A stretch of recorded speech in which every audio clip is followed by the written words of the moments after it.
following you. And we say, we're following you, we're following you. You're launching the rockets, we're following the rockets. And then we stand there where you pointed us to be, and we hold the light for you to find. And when you do, acknowledge that that's what happened. I created this, I lined up with this, I'm living this. Thank you so much for that, because I'm getting good at this. Yeah. And when things don't happen the way I expect them, I start to say, wait a minute. They always happen the way you expect them. When I discover that my expectation is out of whack, I'm starting to notice it. When I let life train me into expectation that is bogus, I'm starting to notice that. Let's use expectation in the real way. I get what I expect. It's never other than that. I expected to get called up here today. Yeah, obviously.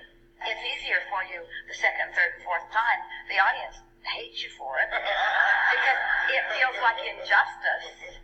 So when positive things happen which induce positive expectation, that's why things, the better they get, the better they get, the better they get, the better they get. It's also why the worse they get, the worse they get, the worse they get, the worse they get. So what we're asking you to do is to expect outside of what's happening. It's easy to get called on and then expect it again. The hard thing is to not ever have been called on and then get called on. The hard thing to do is to expect around the reality that has your attention. And that's what we talk about all day, every day, isn't it? Find a way to care so much about the way you feel that you're not willing to think a thought that doesn't feel good, even if it makes the most sense. I've never had any money. Nobody I know has ever had any money. My family's never had any money. Therefore, I don't expect to have any money. Well, that's not helpful. That's not helpful. It's going to turn out the way you expect it to be. So, you've been taking this in. Of course. So, what is it you want to talk about here and now? What's new for you? I want to get better at the fine-tuning of my desire, my expectation, and all of that. I have started to realize that I can manifest things almost instantaneously with just giving it a passing thought. Oh, I'd like to have that. On things that you haven't practiced otherwise. If it's a new thing that you don't have an expectation about, the universe will deliver it to you nearly immediately because there's no push and pull going on in you. But if it's something that you've wanted for a while, so you've got some expectations that are pushing it away while your words are trying to pull it to you, that's what you want to be aware of. And your emotions are what tells you about that. So here's our encouragement. Stay off those subjects. Don't try to teach yourself on the subjects that are difficult. Teach yourself on the subjects that are not difficult, which means choose new subjects. Choose new subjects. Universe, today I would like to see evidence of happy people. Universe, today I would like to see evidence that you know what I've been thinking about. Universe, today I would like to see obvious motion forward for me on something where I haven't been moving forward on before. Universe, today, show me progress about something. Now, you see, the way the question is pointed, it's so vague you're not blocking it. You're general enough that you're not blocking it. But when the universe shows you this and this and this and this and this and this and this and this and this, you'll remember. In other words, the way your expectations change is when you ask for something that you really don't quite believe, but your ask is clear enough and you're not believing is foggy enough that the universe can give it to you. That's how you bridge your expectations. And after a little while, you'll begin to feel invincible. Absolutely invincible. You can change the weather. You can rendezvous with everything that you want. There's nothing outside of your ability to modify it in the direction of your desire. I have to tell you that my whole life, particularly when I was a child, I knew that this was a thing. I knew that this was a thing. When I would see movies like Harry Potter or things with magicians or things like that, I knew that there was something to that. I knew that there was something I can create from my mind. People would say, that's ridiculous, or what are you doing? Why aren't you calling that person? Why aren't you putting more action in that? I knew somehow that sometimes that would be counterproductive. I knew that I could create a situation through my focus in my mind. And so I'm so grateful to finally have manifested you into my life to show me that that is in fact true. I had given up on a lot of things coming in my life, and by the way, I'm an actor too. It seems to be a theme today. But that was such a huge thing for me that there was a block there. And I have to say, since I found you, last year, things have really started to change, particularly in the last 6 months. I now sorry.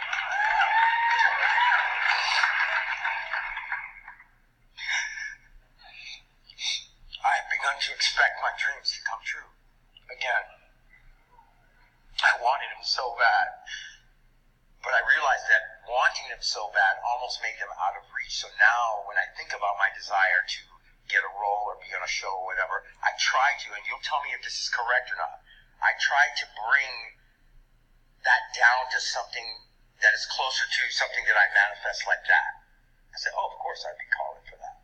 Of course I could get a part on that show. Of course I'm a good candidate for that movie. And that actually has started the gate to open where people are calling me in. When my agent tells me about a project, I will say to myself, and I don't say it to him, I'm going to get called in on that. I'm going to get called in on that. And I follow the impulses that come to me when I'm feeling good. So, everything that you said here, really good. There's one tiny little bit of fine-tuning that we want to give you. And everyone's right here close with you, and so they're going to benefit from this too. When you caught your breath there for a moment, it was an indication that you had stronger desire than you did belief, just for a moment. And that's why it felt the way that it did. It amplified desire. And then the words that followed that experience, where you kind of choked up for a moment, were, I've wanted this so bad for so long. We just want to point something out that we pointed out about Esther's experience earlier. You're really going to like this.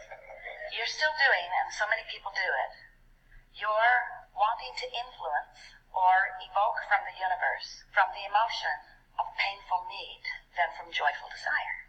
And it worked with your mother. If you need a little, oh man, she's going to be right there. Humans sort of train you that way, to be just needy enough. But there's a power that's greater than that you want to practice. You want to come from love, not need. From love, not need. From love, not pain. From knowing, not guessing. From knowing, not hoping.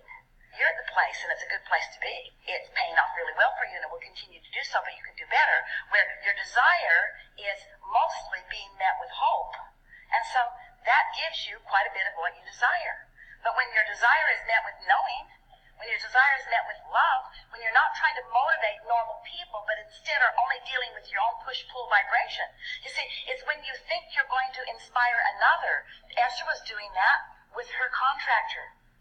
If he just understands that they are putting me in an inconvenient position and that I'm really too busy for this, maybe they'll hustle a little bit more and they'll get some stuff done.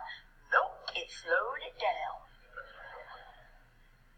Not because they wanted to slow it down. They weren't deliberately punishing her. The universe is not deliberately or indeliberately punishing her. It's that you can't get there from there. So it's from your pure desire and expectation that it be satisfied. But you see, you don't want to appear to be that arrogant. Because when you're sure of yourself, lots of other humans who aren't sure of themselves are offended by your sureness. That's why when you hear the stories from the actors, they are so ready to tell you about their struggle. Because they want you to give them permission to have received the benefit of your struggle. If I can present my struggle to you in an efficient enough way, you won't be mad at me for this now success. And a lot of you are doing that in a lot of ways because you're humaning and because you're banking upon what other humans are doing because they seem like they're the ones that are casting and calling and it feels like they hold all the cards, but they don't hold any cards. You hold all the cards in your calling and refusing, in your push-pull. You hold all the cards. And you just caught yourself in that little holding something back that you really wanted. It was like wanting to evoke just a tiny little bit of sympathy from the universe who will then shine a light on you more kindly. You kind of get what we're talking about? When the universe can't change the kindliness of the light that is shining because it couldn't be a more kindly light. The universe couldn't want more for you or believe more in you. Your inner being, which is what you're wanting to sync up with. Think of your inner being as your true agent, as your true employer, as your true whole holder of all the cards and all the goodies. Your inner being holds it all, and know you've got the part. You've got the part. It's a slam dunk. It's a done deal. Your inner being says yes, yes, yes, yes, yes, yes, yes, yes, yes. So who is it that you're pleading with? Those who hold no power. And in pleading with those who hold no power, you hold yourself in an expectation where you don't let in the power that your inner being's already laid out for you. It's the best we've ever said that.